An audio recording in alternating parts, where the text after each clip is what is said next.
یہ ایلیٹی پاکستان کی حکومت کی ISI کی ایک ناجائز اولاد ہے۔ بین الاقوامی قانون ہم کو اس بات کی اجازت دیتا ہے کہ ہم پاکستان کی ایئر فورس، پاکستان کی نیوی کا بلاکیٹ کریں، اور کرنا بھی چاہیے۔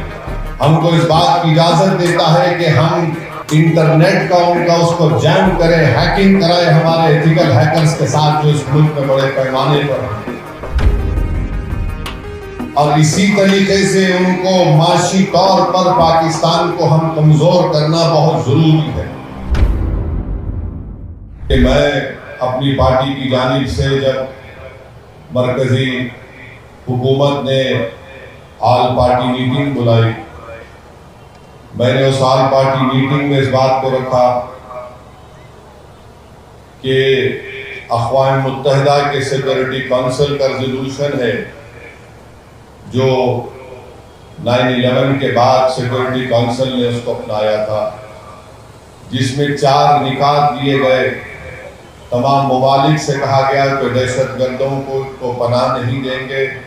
ان کو پیسوں سے مدد نہیں کریں گے، ان کی ٹریننگ نہیں کریں گے، مگر برسوں سے پاکستان اپنے ملک میں دہشت گردوں کو ٹریننگ دیتا ہے بھارت کے خلاف۔ پھر اقوام متحدہ کا آرٹیکل 51 ہے جو اس بات کی اجازت دیتا ہے کسی ایک ملک کو وہ سیلف ڈیفنس میں اپنے ملک کے تحفظ کے لیے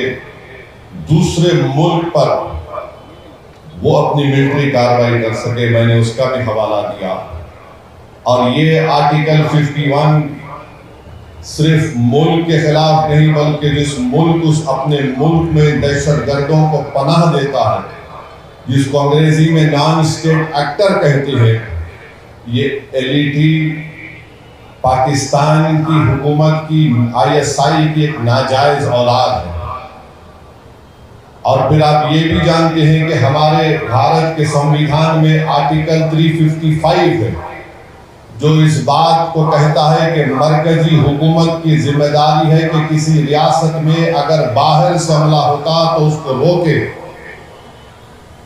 اور بین الاقوامی قانون ہم کو اس بات کی اجازت دیتا ہے کہ ہم پاکستان کی ایئر فورس، پاکستان کی نیوی کا بلاکیٹ کریں، اور کرنا بھی چاہیے۔ ہم کو اس بات کی اجازت دیتا ہے کہ ہم انٹرنیٹ کا اس کو جیم کریں، ہیکنگ کرائیں ہمارے ایتھیکل ہیکرز کے ساتھ جو اس ملک میں بڑے پیمانے پر ہیں۔ میں مرکزی حکومت سے اس بات کا مطالبہ کرتا ہوں، بھارت کے وزیر اعظم سے، کہ وہ فائنینشیل ایکشن ٹاسک فورس ہے جس کو FATF کہتے ہیں، حکومت کی ذمہ داری ہے کہ پاکستان کو گرے لسٹ میں ڈالے FATF کی، اور اسی طریقے سے ان کو معاشی طور پر پاکستان کو ہم کمزور کرنا بہت ضروری ہے۔